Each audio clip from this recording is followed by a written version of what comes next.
দেখি দেখি। আরে শালা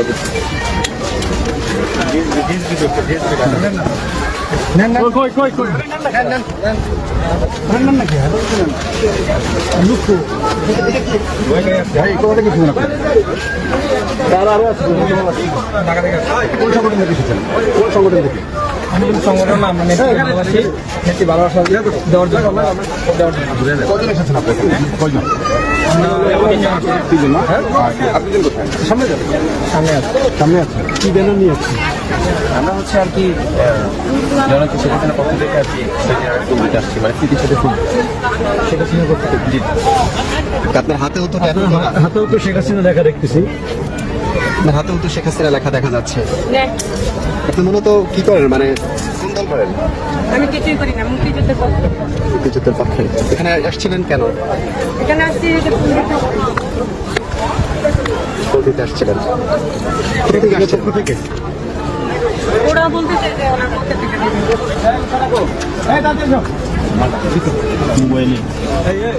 আরেকজন আছে।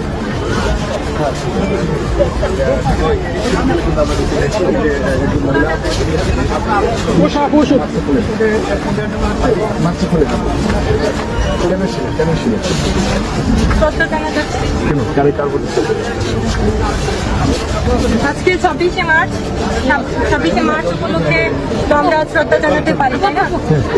তার প্রতি শ্রদ্ধা জানাতে আসছেন। কি ব্যানার আসছিলেন? কেন এসেছেন আপনি? কি ব্যানার আসছিলেন?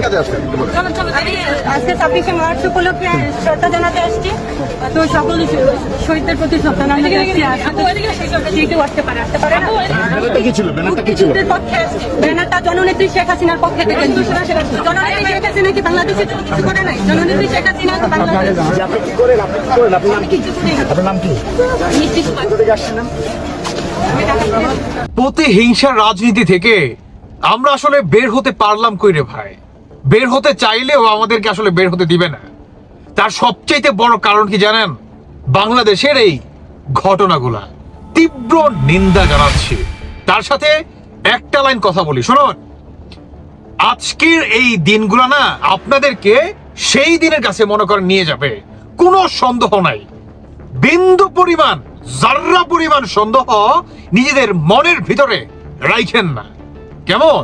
এই যে শহীদ মিনারে, আজকের এই দিনে শহীদ মিনারে কেন যাবে? সাংবাদিক ভাইয়েরা, পুলিশেরা, বিএনপির আপনার কর্মকর্তারা তারা প্রশ্ন করছে আপনি এখানে আজকে কেন এসেছেন? অবশ্যই আপনারা সেখানে ফ্রিতে অ্যাকচুয়ালি বিরিয়ানি খাওয়াচ্ছেন না, তাই না? যে আসুন সবাই বিরিয়ানি খেয়ে যান, কিংবা শপিং করার কোনো অপশন নাই, সেখানে কোনো শপিং প্লেসও নাই, তাই না? শহীদ মিনারে কেন যাবে? বোকা চোদা শহীদ মিনার কেন যায়? Sorry for my language.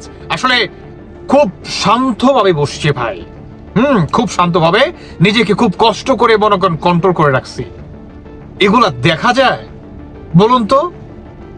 আজকে যেমন আওয়ামী লীগ করার কারণে আপনার সবাইকে আপনারা গ্রেফতার করছেন, এমন একটা দিন আসবে রে ভাই যেই দিন বাংলাদেশে আওয়ামী লীগ ব্যতীত আদার্স দল আপনি যেটাই করুন না কেন সেটাই রাষ্ট্রদ্রোহিতা মামলা, মানে সেই অপরাধে আপনি অপরাধী হবেন, যেটা 100% শিওর।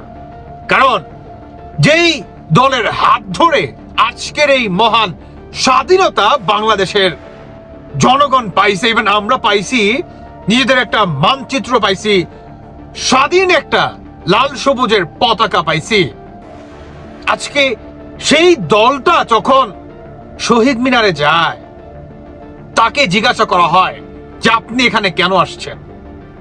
মানে ভাই এগুলো আসলে অবাক হয়ে যায়, অবাক হয়ে যায় সত্যি। মাঝে মাঝে মনে চায় যে মাটি খইদা ভিতরে ঢুইকা যায়, যে ভাই যার হাত ধরে আজকে আমি এখানে, তাকেই যদি একটা সময় যায় আমি বলি যে ভাই আপনি এখানে কেন আসছেন, আপনার তো কোনো অস্তিত্বই ছিল না, তখন আসলে কি মনে হয়? মনে হয় যে নিজের গালে নিজে জুতা দিয়া পিটায়। এটা ছাড়া আসলে আর উপায় কি বলুন? এই প্রতিহিংসার রাজনীতি কেন? ক্ষমতা তো চিরস্থায়ী না। আরে বিএনপি তো মাত্র আসছে, আপনারা মানে কি বলবো, এটা তো ইউনূসের আমলে হইতো, এখন বিএনপির আমলও হচ্ছে, এগুলা ভাবা যায়? ভাবা যায় এগুলা? ইউনূস সরকার তো ফ্যাসিস্ট ছিল, তবে বিএনপি কেন এগুলা করছে? কেন কেন কেন এগুলা করছে? এটার খেসারত কিন্তু আপনাদেরকে হারে হারে দিতে হবে, মাস্ট। বন্দুকের গোলে মিস হবে মাগার, এগুলো মিস হবে না, বিন্দু পরিমাণ না। অপেক্ষা করুন, আজকে যেমন করবেন কালকে ঠিক তেমনই পাবেন, বুঝতে পারছেন? সেই দিনের কথা চিন্তা করে রাজনীতি করুন। আজকের এই দিন আপনাকে সেই দিনের কাছে নিয়ে যাবে, আর সেই দিন কিন্তু ওই যে বললাম, আওয়ামী লীগ ব্যতীত আদার্স আপনি যেই দলই করবেন না কেন সেই দলই আপনাকে আইনের আওতায় আনা হবে, এটা মাথায় রেখে। আর সেই দিন এমন দিন হবে আপনাদের, আল্লাহ না করুক, আওয়ামী লীগের কর্মীদের পা চেপে ধরে চিৎকার করে কানবেন আর বলবেন যে ভাই মাফ কইরা দেন, জীবন সবচেয়ে বড় ভুল ছিল আমাদের, সবচেয়ে বড় ভুল ছিল। সেই দিন কিন্তু আল্লাহু আলাম, কিন্তু এদের সবাইকে একদিন না একদিন আইনের আওতায় আনবেই, এটা মাথায় রাখেন। অটোমেটিক আপনারা চলে আসবেন, অটোমেটিক। কারণ এই সরকার মনে করে নির্বাচিত সরকার, তো অন্তর্বর্তী সরকার তো আমাদের সংবিধানও নাই। যাই হোক, যাচ্ছি না বিস্তারিত।